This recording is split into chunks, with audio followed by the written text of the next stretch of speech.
प्रधानजयश्च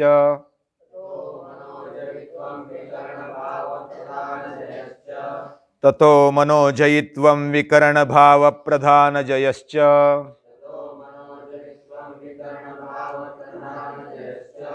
ग्रहणस्वरूपास्मितान्वयार्थवत्वसंयमादिन्द्रियजयः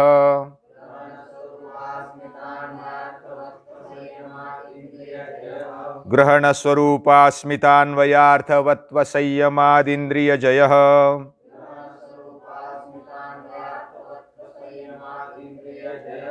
ततो मनोजयित्वं विकरणभावप्रधानजयश्च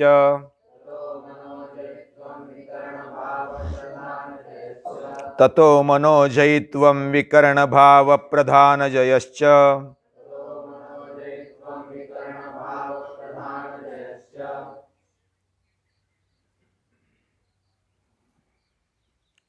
अब तक हमने अलग अलग सिद्धियां देखी। बाह्य विषयों पर संयमित अपने अंतःकरण को करते हैं तो सिद्धि मिलती है, और अंदरूनी जो विषय है उस पर भी अगर संयम करते हैं तो अलग अलग सिद्धियां मिलती है।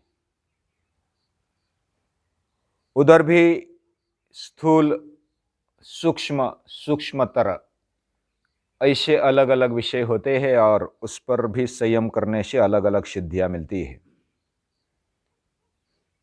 और ये सब सृष्टि पर विजय पाने की इच्छा सभी की रहती है। मैं पूरी दुनिया पर राज्य करूं, ऐसा बहुत सारों को, लगभग सभी को लगता है कि मेरा सभी सुने। राज्य करूं इसका मतलब मेरा सभी सुने, ऐसा लगता है। तो उसके लिए योग्य पर्याय महर्षि पतंजलि देते हैं। पहले हमें स्थूल बातों पर, शरीर पर, इंद्रियों पर संयम करना चाहिए, मन पर संयम करना चाहिए, और उस पर विजय पाने पर ही, यानी खुद पर विजय पाने पर ही हम पूरी दुनिया पर विजय पा सकते हैं। दुनिया पर विजय पाना इसका मतलब इस प्रकृति पर विजय पाना। पहले 44वें सूत्र में हमने भूत जय के बारे में देखा था। उससे अष्ट सिद्धियां प्राप्त होती है और हमारा शरीर सुंदर रूपवान बन जाता है, और हम कोई भी द्वंद्व को, उसके अभिघात को सामना कर सकते हैं। उसके आघात को हम सहन कर सकने की शक्ति उसमें आ जाती है। और इंद्रिय जय, ये भी हमने कल देखा।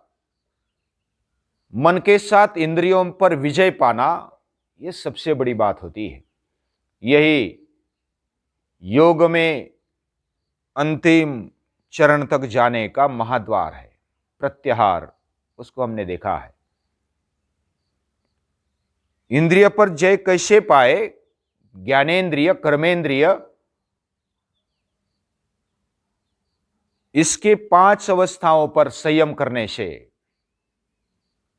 ग्रहणावस्था, स्वरूपावस्था, अस्मितावस्था, अन्वयावस्था और अर्थवत्वावस्था, ये 5 अवस्थाओं पर संयमित करने पर, अपने मन को संयमित करने पर हम विजय प्राप्त कर सकते हैं उन पर, इंद्रियों पर। ग्रहणावस्था के बारे में हमने देखा था कि जो विषय है और इंद्रिय है उनके साथ मन जब जुड़ जाए और व्यापारावस्था हो, वह ग्रहणावस्था होती है। यानी उधर हम सतर्क रहे। संयम करने का मतलब है एकाग्रता से, सतर्कता से उधर बने रहे। तो उसको बने रहने के लिए शुद्धि आवश्यक होती है। शरीर और इंद्रियों के साथ साथ मन की भी शुद्धि जिसकी है, वह तुरंत एकाग्र हो पाता है।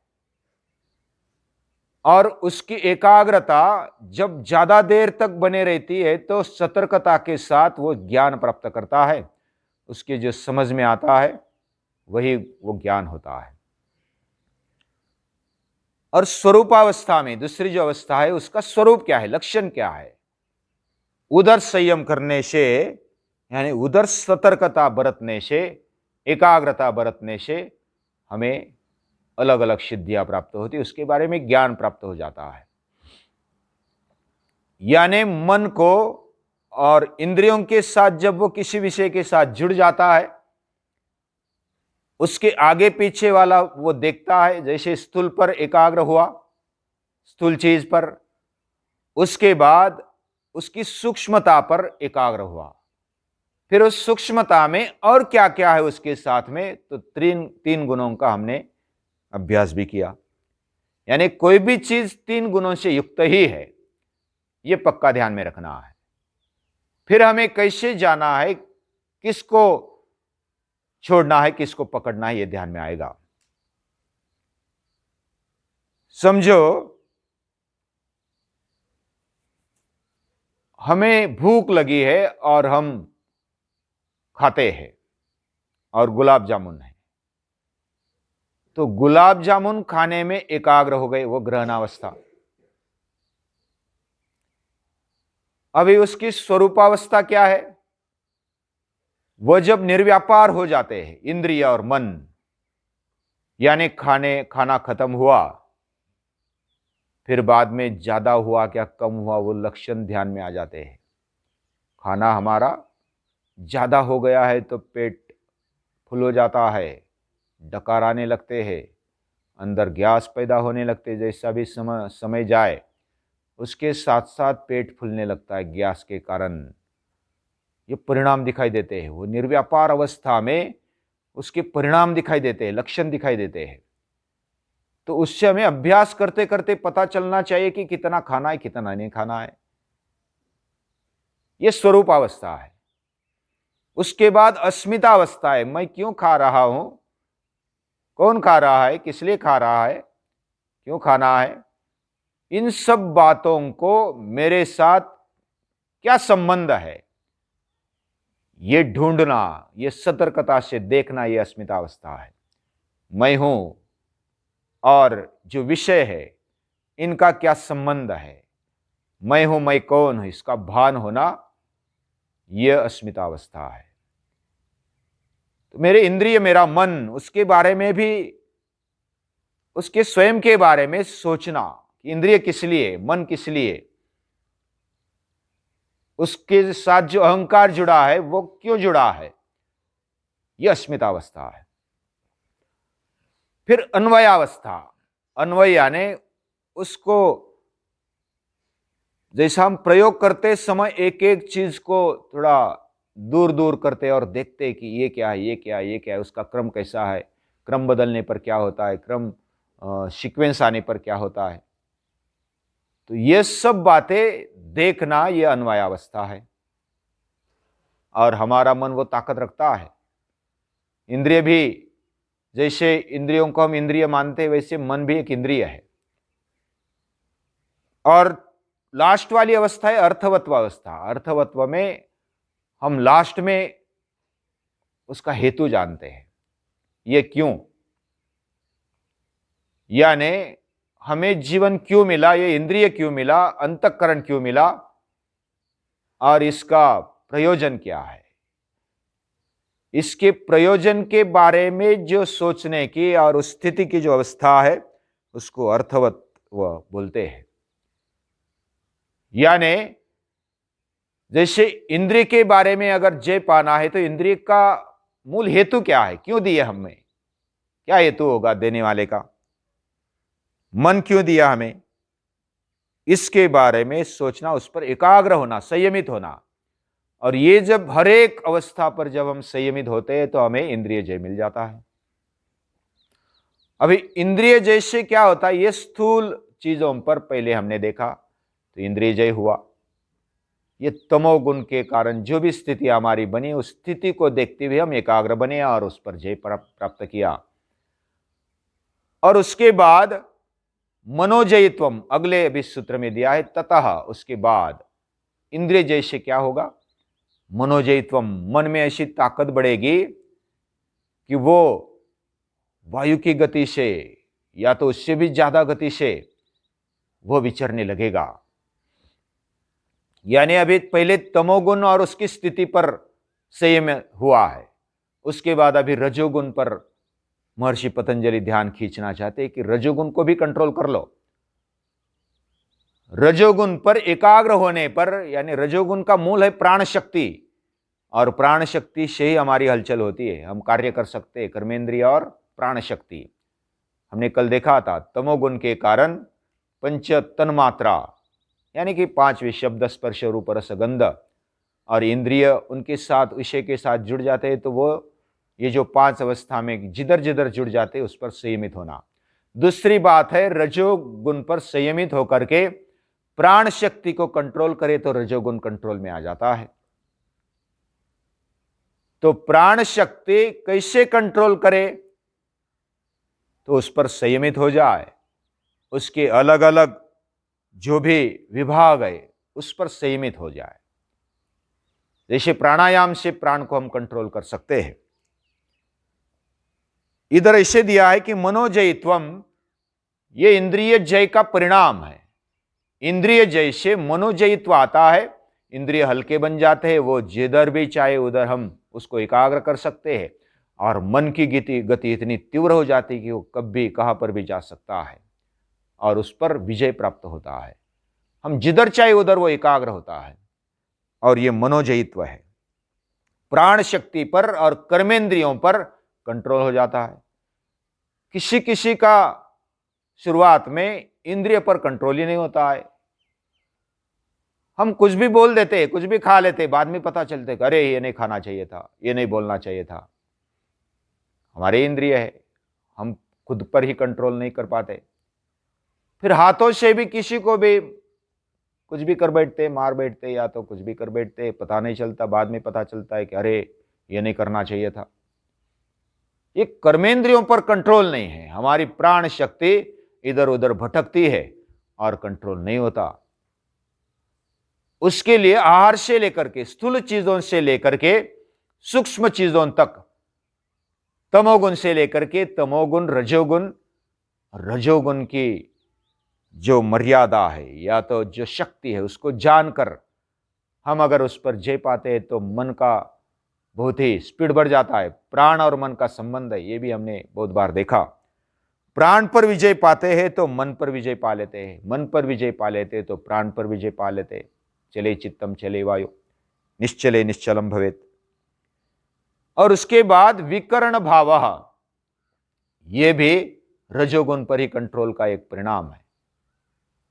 रजोगुण से हमारा सूक्ष्म अंतःकरण बना है, वैसा वो सत्वगुण की मात्रा उसमें ज्यादा है, लेकिन रजोगुण उसमें भी है। और विकर्ण भाव यानी करण यानी साधन, हमारा अंतःकरण, अंतःकरण जो शब्द है वो करण यानी साधन, इंस्ट्रूमेंट। मन बुद्धि चित्त अहंकार ये साधन है, और वह हम बिना उपयोग किए, यानी बाह्य इंद्रियों का बिना उपयोग किए हम अपने अंतःकरण से शरीर और इंद्रियों को कहां भी ले जा सकते हैं, बिना हिले डुले, बिना स्थूल शरीर को हिलाए हम इंद्रियों से, सूक्ष्म इंद्रियों से स्पर्श कर सकते, किसी भी विषय को भी स्पर्श कर सकते हैं। और ये जो ताकत है वो विकरण भाव है। विशेष जो करण का भाव, करण यानी अंतःकरण का जो विशेष बल है उस पर कंट्रोल आ जाता है। मन बुद्धि चित्त अहंकार का विशेष जो बल है, ताकत है, उस पर कंट्रोल आ जाता है। और वह कंट्रोल हमें देश यानी कि स्थान और काल उससे परे जाकर, यानी हम अतीत में भी जा सकते हैं और अनागत यानी भविष्य में भी जा सकते, भूतकाल में भी जा सकते, वर्तमान में तो है ही, और भविष्य काल में भी जा सकते। ये ताकत आ जाती है।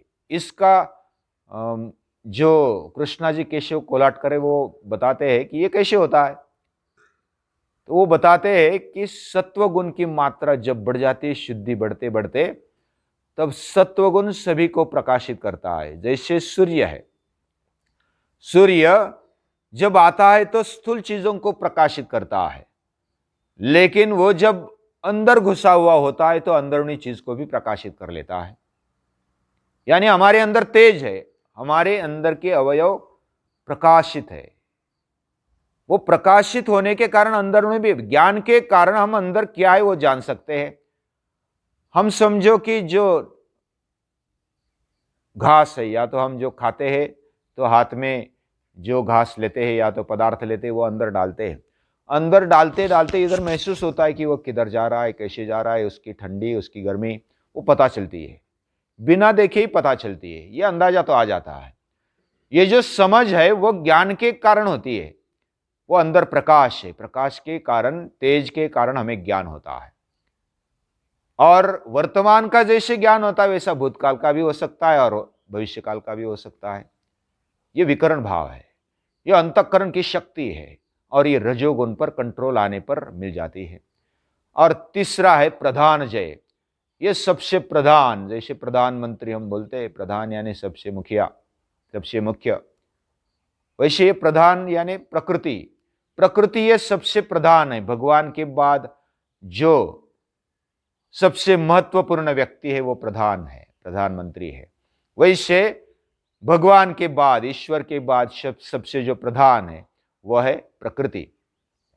और प्रकृति पर विजय ये सबसे बड़ा विजय माना जाता है। ये सृष्टि पर विजय है। प्रकृति ये सूक्ष्म रूप में है। प्रकृति यानी इधर क्या है, तीन गुणों के साथ जब हम लड़ते हैं और उस पर विजय प्राप्त करते हैं तो 14वें अध्याय में गीता के त्रिगुणातीत, गुणातीत ऐसा भगवान ने बताया है कि ऐसा व्यक्ति हो सकता है क्या?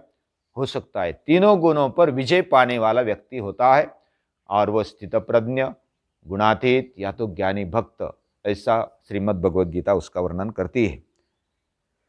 और ये प्रधान जय है, यानी सबसे बढ़िया विजय।